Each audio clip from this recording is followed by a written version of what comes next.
میں لائٹ جلا لوں؟ پورے کمرے میں پھیلے اندھیرے کو دیکھ کر ڈرتی بولی کہ چلو نائٹ بلب ہی جلا لیتا۔ وہ مشکل سے اسے برداشت کر رہا تھا، پر اس کے پھر سے سوال کرنے پر برہان کا میٹر گھما۔ وہ سورج چڑھا لیے اندھیرے میں لائٹ چلانے کی زحمت کیے بغیر تن فن کرتا اٹھا اور اس کے سر پر جا کھڑا ہوا۔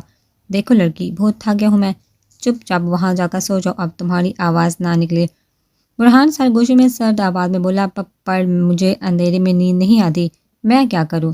اب عادت ڈالو۔ وہ مڑا اور بیڈ سے تکیا اٹھا کر اسے دیا۔ جاؤ چینج کرو اور سوتی بنو۔ کیسے جاؤں؟ زرش اس کے قریب آنے اور اس کی خوشبو میں دھڑکتے دل سے بولی، کیا چاہ رہی ہو؟ اٹھا کر لے جاؤں۔ برہان اس کے گونگے سوال پر بن بنا اٹھا۔ مطلب آپ نے اندھیرا کر رکھا ہے؟ وہ ڈر کر بولی۔ اندھیرے میں ہی جاؤ، وہ کہتا بیڈ پر آیا اور اے سی کی کولنگ بڑھا کر کمفرٹر تان لیا۔ ذرا شرم نہیں، سر کو کوئی اس طرح کرتا ہے، اب میں کیسے چینج کروں؟ ہٹلر نہ ہو تو؟ زرش اسی جگہ پر کھڑی آنسو بہانے کے ساتھ بڑبڑا رہی تھی۔ لڑکی، میں سن رہا ہوں، تمہاری بڑبڑاہٹ اپنی بھلائی چاہتی ہو تو جو کہا ہے وہ کرو۔ برہان کی تھکن اور نیند سے بھاری آواز گونجی۔ اندھیرے میں نامحسوس نظر آتے واش روم کے دروازے کی سمت بڑھی اور جلدی سے اندر جا کر لائٹ جلائی۔ جس طرح کی اس کی حرکتیں لگ رہی تھی، لگتا ہے رات واش روم میں گزرے گی۔ اس کی لائٹ جلانے والی تیز رفتاری پر چوٹ کرتے بولا اور کروٹ بدل گیا۔ گھر آنے کے بعد ایمان اپنے کمرے میں چلے گی۔ سومی جو راستے میں ہی سو گیا تھا، سمیر اپنے چیمپ کو اٹھائے اس کے کمرے میں آگے اسے لٹایا اور پھر اپنے کمرے میں آیا، جہاں سجل آئینے کے سامنے کھڑے اپنی جولی اتار رہی تھی۔ سمیر چلتا اس کے پیچھے کھڑا ہوا۔ سزا کے لیے تیار ہو؟ تیار ہو؟ اس نے سنجیدگی سے اس کے اور اپنے عکس کو آئینے میں استفسار کیا۔ سزا؟ سزا ڈارلنگ۔ سمیر نے اس کے بال کھول کر اس کے کمر میں ہاتھ ڈال کر اپنی قید میں لیا، اسی کے انداز میں بولا، کس لیے؟ مجھ سے دور جانے کے لیے، میری بات نہ ماننے کے لیے، اور ساری رات مجھے انگاروں پر گھسیٹنے کے لیے۔ وہ اس سے خود میں بیچ کر اس کی گردن پر جا بجا لبوں کا لمس چھوڑتا شدت سے بولا، سمیر ایک لفظ نہیں جانے۔ سمیر، تمہاری سزا ہے یہ۔ اسے اسی لمحے میں باہوں میں اٹھا چکا تھا۔ سمیر، مجھے نہیں جانا وہاں۔ اسے بیٹھ کے جانب دیکھتا باقاعدہ روتی صورت بنائے گھبرا کر بولی۔ سومی کے پیدائش کے بعد سمیر کی محبت میں اضافہ ہوتا گیا تھا۔ وہ پہلے سے بھی زیادہ اس کے لیے شدت پسند ہو چکا تھا اور سجل بیچاری اس کی شدت سے گھبرا اٹھتی تھی۔ وہ بیڈ کی بجائے صوفے کی جانب بڑھا اور اسے یوں ہی گود میں اٹھا صوفے پر بیٹھ کر اسے اپنی گود میں بٹھایا۔ شرم سے سجل کی نظریں جھکی ہوئی تھی۔ جب سمیر نے پیچھے ٹیک لگائی اور سجل کو کھینچا اور وہ اس کے سینے کے ساتھ چپک گئی۔ وجہ بتاؤ؟ وہ اس کو تانگ کرنے کے لیے اس کی تھوڑی کو پکڑ کر چہرہ اونچا کرتے بولا، گھبرا رہی ہو؟ سجل نے سرحل آنکھیں ہنوز جھکی ہوئی تھی، گھبرانا بھی چاہیے کہتے ساتھ ہی وہ اس کے لبوں پر جھکا اور دونوں ہاتھ اس کے کمر میں ڈال کر رہا صاحب فاصلہ بھی مٹا دیا۔ ابھی کچھ لمحے ہوئے تھے جب اس کے خون کی محسوس رنگ بجی۔ سمیر نے اس کے لبوں کو آزادی بخشی اور اس کے گال پر بوسہ دے کر اٹھا، ساتھ اسے بھی کھڑا کیا۔ وہ اپنی سانسیں بحال کرتی اس کے سہارے کھڑی تھی۔ جانے سمیر واپس آ کر یہیں سے شروع کریں گے۔ وہ پھر سے اس کے گال پر جھکا اور دانتوں کا ہلکا سا دباؤ بڑھایا کہ سجل کی سسکی نکلی۔ سمیر دلکشی سے مسکرائے، اس کی گرد پر لب رکھ کر وہاں بھی اپنی محبت کا ہلکا سا نشان دیتا اس کو اپنے لمس کے حصار میں قید چھوڑ کر جلدی سے گن اٹھائی اور اسے پیچھے کمر میں بیلٹ میں لگائے نکلا کہ اس کے فون پر پھر سے وہی بیل بجی تھی۔ سجل نے کوئی سوال نہیں کیا تھا، وہ ابھی تک اس کے لمس کو محسوس کرتی صوفے پر اس کی جگہ بیٹھی، کیونکہ وہ سمیر کی ڈیوٹی سے اچھی طرح سے واقف تھے۔ والدین صاحب، بی جی احمد، برہان، زرش اور حسان لاؤنج میں بیٹھے تھے۔ صبا بیگم کو گزرے 4 دن ہو چکے تھے۔ وجاہت صاحب اور احمد ماہم کو اپنے گھر لے آئے تھے۔ ماہم کی طبیعت سنبھلے نہیں سنبھل رہی تھی۔ جب سے اسے ہوش آیا تھا وہ جیسے مٹی کی مورت بن گئی تھی، نہ کچھ کھاتی نہ پیتی۔ زرش نے اس کا بہت خیال رکھا تھا۔ وہ ماہم کو دیکھا حیران ہوئی تھی۔ جب وجاہت صاحب نے بتایا تھا جہاں وہ ماہم کو دیکھا حیران ہوئی، وہی احمد اور حسان بھی حیران تھے۔ اسے یہاں دیکھا اور پھر ان کی حیرت کی انتہا نہ رہی جب بیج کو زرش نے بہو پکارتے ہوئے سنا۔ جبکہ برہان اس سب سے لا تعلق رہا، ان 4 دنوں میں اس نے زرش سے کوئی بات تک نہ کی تھی۔ گھر میں اداسی چھائی تھی کہ سب ماہم کے حوالے سے پریشان تھے۔ ان دونوں کو یوں حیران کن دیکھ کر بی جی نے ساری بات بتا دی تھی کہ کس طرح برہان کا نکاح ہوا۔ احمد نے تو سن کر اچھا خاصا واویلا مچایا تھا۔ اس کے بھائی کی شادی اسی سے محفل رکھی، پر وجاہت صاحب کی ڈانٹ سے وہ خاموش ہوا کہ انہیں خود پتہ نہیں تھا۔ پھر بی جی کی ساری بات بتانے پر وہ سب سمجھ گیا۔ وہی حسان کے دل کو ایک دھچکا سا لگا تھا، کہیں نہ کہیں وہ زرش کو پسند کرنے لگا تھا، خاص طور پر ان کی یونیورسٹی میں ہوئی آخری جنگ کے بعد۔ پھر اب اپنے بڑے بھائی برہان کی بیوی اور اپنی بھابھی کے روپ میں دیکھا لب بیچ گیا۔ جو کچھ دل میں تھا وہ سب اس نے وہی ختم کر دیا، جو مشکل تھا لیکن ناممکن نہیں، کیونکہ کہیں نہ کہیں اس کی ذات سے ایک اور زندگی جڑ چکی تھی جس کا اس کے سوا کوئی نہیں تھا۔ حسان کو ہم سے محبت نہیں تھی، وہ دونوں اچھے دوست تھے۔ وہی ماہم کو بھی حسان سے ایسے کوئی وابستگی نہیں تھی، پر صبا بیگم جاتے ہوئے ان کو مضبوط بندھن میں باندھ گئی تھی کہ نہ چاہتے ہوئے بھی حسان کی سوچوں کی ڈور ماہم کی طرف الجھ چکی تھی۔ احمد تو زرش کو بابے کے روپ میں دیکھا کافی خوش تھا کہ اب اس کی مولانی کو اس گھر میں آنے سے کوئی پریشانی نہیں ہوگی، کیونکہ اس کی دوست اس کی بھابھی ہے۔ وہ اپنے بھائی کے لیے بہت خوش تھا کہ اتنی پیاری چھوٹی سی لڑکی اس کے بھائی کی بیوی تھی۔ وہ بی جی وجاہت صاحب بھی زرش کو اس گھر میں دیکھ کر بہت خوش تھے۔ بی جی تو دوائیں دیتی نہیں تھکتی تھی۔ اپنے گھر میں بہو کو دیکھا جس نے آتے ہی سارا کام سنبھال لیا تھا اور اب انہیں گھر گھر لگنے لگا تھا، پر کہیں نہ کہیں ماہم کے لیے پریشان تھے، اور یہ پریشانی وقتی تھی جو وقت کے بیتنے سے ختم ہو جانی تھی۔ زرش کے گھر والے سب آئے تھے۔ وجاہت صاحب نے فواد کو بتایا تھا تو سب کو بہت افسوس ہوا ماہم کے لیے۔ شادی جن حالات میں ہوئی تھی ایسے میں یہ واقع سب سمجھ سکتے تھے، پر زرش کے گھر والے مطمئن تھے۔ شادی کے اگلے دن ہی جواز صاحب کو کال آئی تھی کہ جاذب وہ ہاسپٹل میں ہے۔ وہ سب پریشانی کے عالم میں گئے، ہاسپٹل گئے تھے۔ جاذب کو کافی چوٹیں آئی تھی۔ صہیب کے پوچھنے پر بتایا کہ اس کا ایکسیڈنٹ ہوا تھا اور پھر کچھ لڑکوں نے اسے ہاسپٹل پہنچایا تھا۔ اس کی حالت نقاہت زدہ آواز کو دیکھ کر سب نے اس بات پر یقین کر لیا، پر یہ ایکسیڈنٹ جان بوجھ کر کروایا گیا تھا کہ شادی بھی نہ کرنی پڑے اور سب کی نظروں میں اچھا بھی بن جائے۔ جاذب کا یہ پلان اس کی ماں بہن کے علاوہ کسی کو نہیں پتا تھا۔ ایسے میں جواز صاحب نے بغیر لگی لپٹی جاذب کو زرش کی شادی کا بتا دیا تھا، جس سے دن کا اندر ہی اندر وہ بہت خوش ہوا تھا، پر چہرے پر دکھ کا اثر سجائے اور تھوڑا غصہ ہوا تھا کہ وہ اس کا انتظار تو کرتے۔ پر فواد صاحب نے بتایا کہ یہی صحیح لگا۔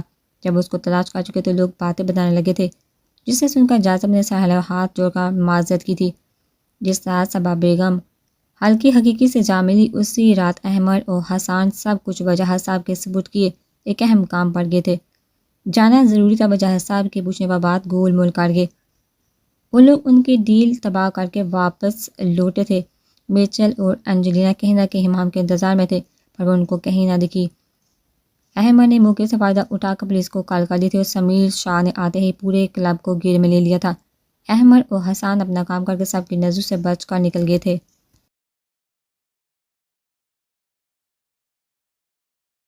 پولیس کا سن کر انجلینا اور میچل سب کچھ وہیں چھوڑے خفیہ راستے سے فرار ہو گئے تھے۔ صبا بیگم کی تدفین کے بعد وجاہت صاحب نے احمد کے ماتھے پر بندھی پٹی کی وجہ پوچھی اور یہ بھی کہ وہ کب واپس آئے۔ بہت سے سوال یہ پر احمد نے بڑی خوبصورتی سے سارے سوالات کے غلط جواب دے ڈالے جن سے وجاہت صاحب یکسر انجان تھے۔ برہان اور زرش کی شادی جن حالات میں ہوئی تھی ان سے سب انجان تھے۔ اب ماہم کی طبیعت سنبھلنے کا انتظار کر رہے تھے یا پھر دھوم دھام سے ولیمہ کرنا چاہتے تھے۔ ماہم اور احمد حسان کو دیکھا زرش نے ایمان سے ذکر کیا تھا۔ ایمان بھی سن کر چونکہ وہ جانتی تھی برہان سر اور بورا بلا آپس میں بھائی ہیں، پر یہ بات اس کے ذہن سے نکل گئی تھی۔ ماہم کے لیے اسے بھی کافی دکھ ہوا تھا۔ وہ آنا چاہتی تھی، پر اب احمد کی موجودگی کا سن کا پہلو بدل کر رہ گئی۔ وہ سب بیٹھے چائے پیتے تھے جب ماہم اپنے کمرے سے باہر آئی، سوجی ہوئی آنکھیں، لال ناک اور گال جو اس کے رونے کے چولی کھا رہے تھے۔ آ جاؤ گڑیا، برہان نے اسے وہی کھڑے دیکھا کہا۔ وہ مرجھائے ہوئے گلاب کی طرح لگ رہی تھی۔ ماہم چھوٹے چھوٹے قدم اٹھاتے ان کے پاس آئی۔ مجھے گھر جانا ہے، وہ نظریں جھکائے بولی۔ بیٹا آپ اب وہاں اکیلی نہیں رہ سکتی، نہ ہم رہنے دیں گے۔ اب آپ اسی گھر میں ہم سب کے ساتھ رہو گی۔ انکل مجھے خالہ جانے کی اجازت ہے، اس گھر میں خالہ کی اجازت ہے۔ ٹھیک ہے، حسان آپ کو کچھ دیر کے لیے لے جائے گا۔ انکل میں کچھ اکیلا رہنا چاہتی ہوں، پلیز مجھے ان کی قبر پر بھی جانا ہے، وہ آنسو پیتے بولی۔ ٹھیک ہے بیٹا، پر پھر آپ پرامس کریں آپ اپنا خیال رکھیں گی اور جلدی واپس آئیں گی۔ ماہم نے جلدی سے اسبات میں سہلائے اور کمرے میں چلی گئی۔ کتنی پیاری بچی ہے، پتہ نہیں کب اس کی اداسی ختم ہوگی۔ بی جی اس کی پوچھ سے دیکھتے بولی۔ برہان سب سے ایکسکیوز کر اپنے کمرے میں گیا۔ بہو جی جاؤ بیٹا، اپنے شوہر کو دیکھو، کسی چیز کی ضرورت نہ ہو۔ بی جی ان دونوں کو بات نہ کرتے دیکھ نوٹ کر رہی تھی، پر اب شادی ہو چکی تو اس کو نبھانا بھی تھا، اس لیے وہ دونوں کو قریب کرنا چاہ رہی تھی۔ زرش جی اچھا کہہ کر اپنے کمرے میں آئی۔ برہان کمرے میں کہیں نہیں تھا۔ واش روم سے پانی گرنے کی آواز آ رہی تھی۔ وہ اس کا بیڈ پر بڑا کوٹ اٹھا کر کبرڈ میں ہینگ کرنے لگی۔ 2 دنوں سے وہ اس کے چھوٹے چھوٹے کام خود کر رہی تھی اور ابھی اس کا ڈریس نکال کر ڈریسنگ روم میں ہینگ کیا تھا جب برہان اس کی موجودگی سے انجان شرٹ لیس ٹاول سے بال رگڑتا ڈریسنگ روم میں آیا۔ زرش نے مڑ کر دیکھا، اسی لمحے برہان نے بھی دیکھا تھا۔ دونوں کے نظریں ملی جب زرش کی نظر اس کے وسیع سینے پر پڑی جہاں پانی کے قطرے چمک رہے تھے۔ بس آتا زرش کا دل دھڑکا اور سر پٹا کر جلدی سے نکلنے لگی۔ تم یہاں کیا کر رہی ہو؟ وہ اس کے سر پٹانے کو نظر انداز کرتا بولا۔ وہ میں کیا تم؟ اب وہ ٹاول کو گردن میں ڈال کر اس کے بالکل قریب سامنے کھڑا تھا۔ اس کے یوں کھڑے ہونے پر زرش کی ہتھیلیاں پسینے سے نم ہوگی۔ 6 فٹ سے نکلتا قد، چوڑے شانے لیے جن پر پانی کے قطرے تھے، نم بال ماتھے پہ بے ترتیب بکھرے تھے، چہرے پر سنجیدہ تاثرات لیے کالی آنکھوں کو اس ہلکی براؤن آنکھوں میں گاڑے سینے پر بازو باندھے استفسار کر رہا تھا۔ وہ سر کا ایسے آنا لازمی تھا، پر اسے یوں رومن رنگ بنا کھڑا ہے اور میں کتنی چھوٹی لگ رہی ہوں نا۔ زرش بمشکل اس کے سینے تک آ رہی تھی۔ کچھ پوچھا ہے میں نے؟ تم مراقبے میں چلی گئی ہو کیا؟ کیا سر؟ سوچوں سے نکل کر زرش نے کہا یہاں کیا کر رہی ہو؟ وہ میں بی جی نے بھیجا تھا۔ زرش ہاتھ نظریں جھکائے بولی کیوں؟ پھر سے سوال ہوا۔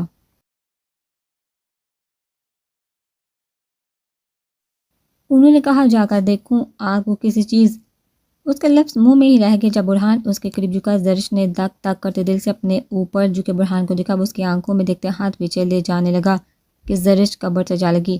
برہان نے غور سے دیکھا، چھوٹی سی لڑکی، مونگیا کلر شرٹ، کیپری زیبتان کی ہم رنگ دوپٹہ دائیں شانے پر ڈالے، بالوں کا میسی جوڑا بنائے، کانوں میں وائٹ چھوٹے چھوٹے ٹاپس پہنے، لبوں پر ہلکے رنگ کا گلابی لپ گلوز لگائے، سہمی سی انتہا کی خوبصورت لگ رہی تھی۔ یہ چھوٹی سی لڑکی اس کی بیوی کے عہدے پر فائز ہو چکی تھی۔ اس میں اس کی کیا غلطی تھی؟ برہان کو جاذب پر بہت غصہ آ رہا تھا۔ یکدم اس کا چہرہ سرخ دیکھا، وہ جو سہمی کھڑی تھی مزید ہراساں ہوئی۔ اس کے چہرے پر ڈر دیکھ کر برہان نے سر جھٹکا اور ہاتھ پیچھے لے جا کر اپنا ڈریس نکالا جسے زرش نے ہینگ کیا تھا۔ ایسا کرتے ہوئے وہ بالکل زرش کے نزدیک ہوا تھا کہ اس کی دھڑکنوں کی آواز وہ بآسانی سن سکتا تھا۔ زرش نے زور سے آنکھیں میچی۔ اس کی قربت سے زرش کی جان نکلتی محسوس ہوئی تھی۔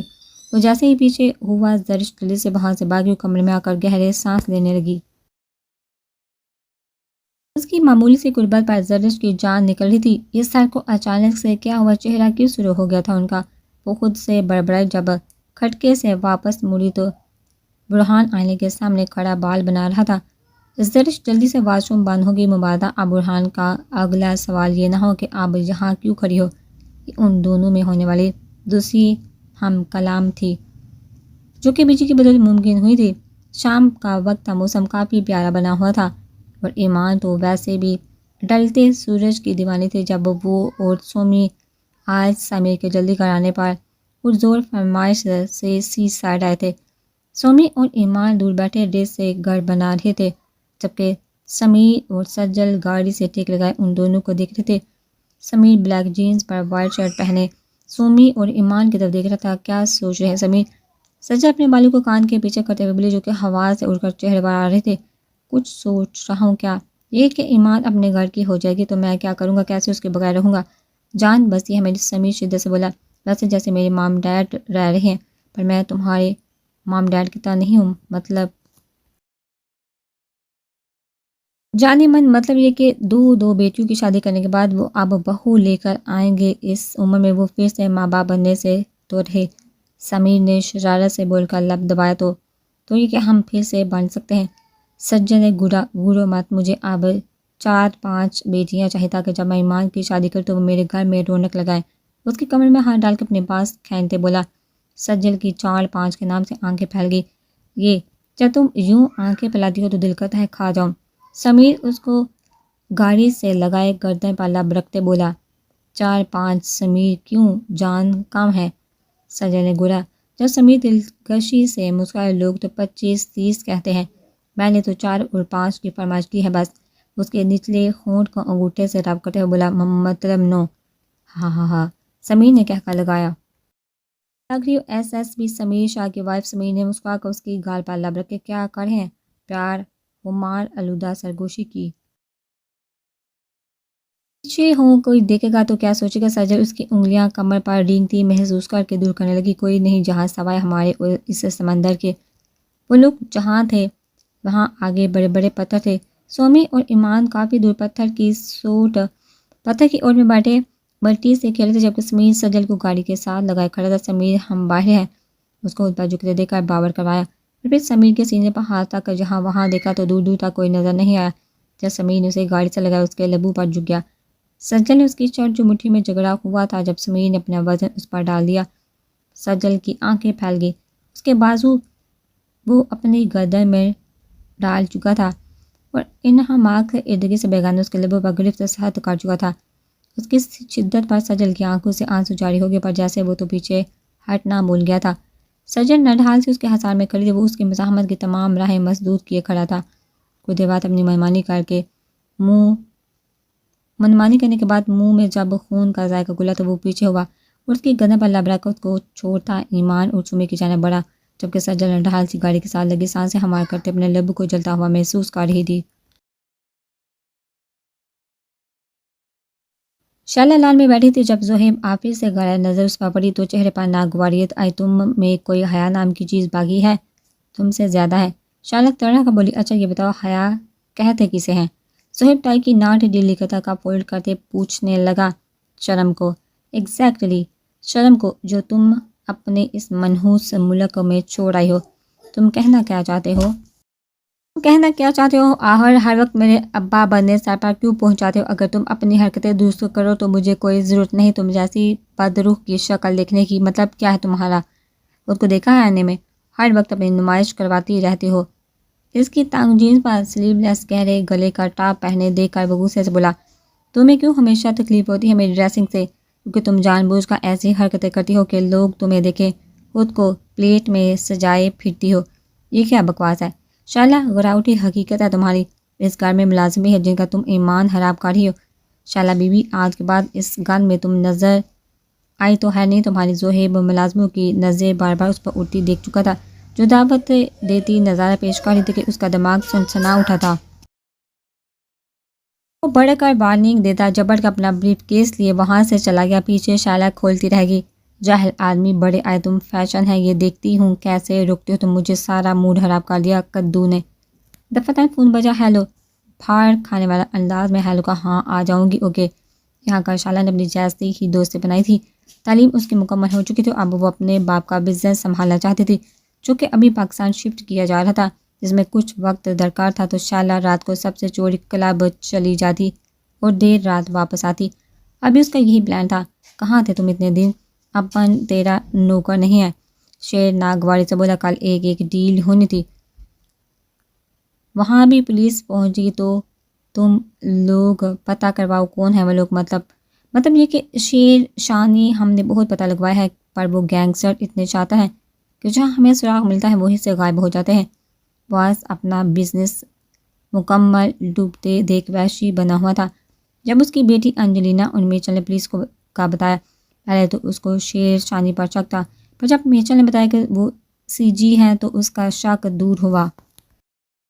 اسے کہ شیر اس کی بیٹی کے بارے میں نہیں جانتا تھا۔ ہم سے کیا چاہتے ہو؟ تم دونوں میرے رائٹ ہینڈ بن جاؤ۔ شیر شانی نے ایک دوسرے کو دیکھا، آگے پیچھے ان کا کوئی نہیں تھا۔ شیر کو ایمان پسند ہی تو اس کے عیش و آرام کے لیے اب اسے کمانا تھا۔ چوری ڈاکہ وہ کرتے نہیں تھے، بس گنڈا گردی تھی، اپنا حکم چلانا، مار پیٹ یہ ان کی طبیعت کا حصہ تھی۔ دونوں اپنے نام کے ایک تھے، شانی اور شیر شانی کی طرف ہلکا سا جھکا۔ کیا ہرنی کے لیے اس بڈھے کا رائٹ ہینڈ بننے کے لیے تیار ہو تو میں بھی پھر اپنی ہرنی پلس گنڈی بابی کے لیے تیرے ساتھ ہوں۔ شانی بھی پیچیدہ سرگوشی میں بولا، جبکہ سامنے بیٹھا باس کان لگا کر ان کی باتیں سننے کی کوشش کر رہا تھا، بس سننے سے قاصر رہا۔ ٹھیک ہے ہم تیار ہیں۔ شیر اور شانی نے حامی والی۔ گڈ، تم دونوں کو میرا آدمی سارا کام سمجھا دے گا، آدھا تو تم ویسے ہی جانتے ہو۔ اب ہم چلتے ہیں، جب ضرورت ہو بلا لینا۔ وہ دونوں ہی سگریٹ کا کش لیتے اٹھے تھے۔ ایمان کا نام لینے کی غلطی کی ایمان کا نام لینے کی غلطی وہ شیر کے سامنے نہیں کر سکتا تھا، اسے بس مناسب وقت کا انتظار تھا۔ انجلینا اس کی بیٹی تھی جو اپنے باپ کے ساتھ تھی، اور میچل بھی ان کا خاص آدمی تھا۔ انجلینا زیادہ باہر ہی رہتی تھی، پر اپنے ماں باپ کے بلانے پر وہ ادھر ہی آ گئی تھی۔ میچل اس کا کام کلب میں آنے والے نوجوان نسل کو ڈرگس کا عادی بنانا تھا، اور بہت حد تک وہ کامیاب ہو چکے تھے۔ جب وہ لوگ ان کے بنائے کلبوں میں نشے میں دھت پڑے ہوتے، اس سے ان کا ڈرگس کا دھندا کافی ترقی کرتا تھا، جبکہ باس اسلحے کی خرید و فروخت کرتا تھا۔ اہم برپا ہوئے حملے پر یہ ان تینوں کا ہاتھ تھا۔ اب یہ پتہ لگانا تھا ان کے ساتھ اور کون شامل تھا۔ وائٹ شرٹ اور وائٹ کیپری پہنے، گلے میں پنک دوپٹہ لیے، بالوں کی پونی ٹیل بنائے، روئی روئی سی آنکھیں اداس سی مہم قبرستان سے واپس آ رہی تھی کہ اچانک گاڑی کو بریک لگائی۔ مغرب کا وقت تھا، سڑک پر کافی رش تھا، جب ایک دم سے کوئی بچہ اس کی گاڑی کے سامنے آ گیا۔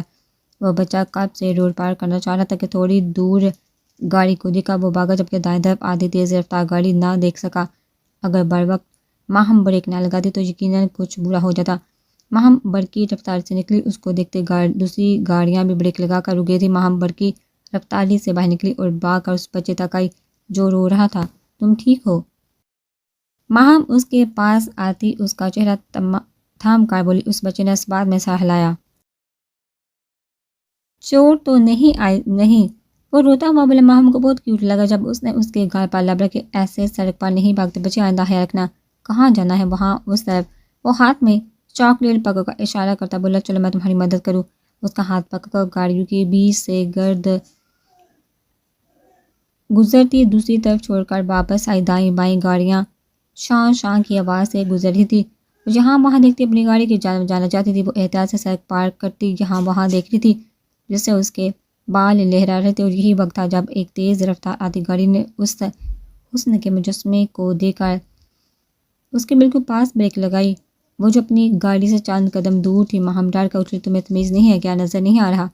میچل اس کو دیکھتے گاڑی سے نکلا۔ جب اتنی خوبصورت آفت ہو تو کسے تمیز ہوگی میڈم؟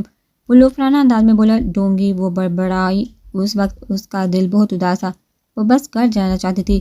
جیسے ہی بلٹی، اس کے ساتھ اس کے بال بھی جھولتے ہوئے دائیں کندھے کے سامنے آئے، جس سے شفاف گردن پر بنا تل صاف نظر آیا۔ میچل کی نظر اس کی گردن کے بلیک تل پر ٹھہرتی گئی، جبکہ ماہم اب گاڑی کا دروازہ کھول کر بیٹھ چکی تھی۔ میچل کیسے بھول سکتا تھا اس لڑکی کو؟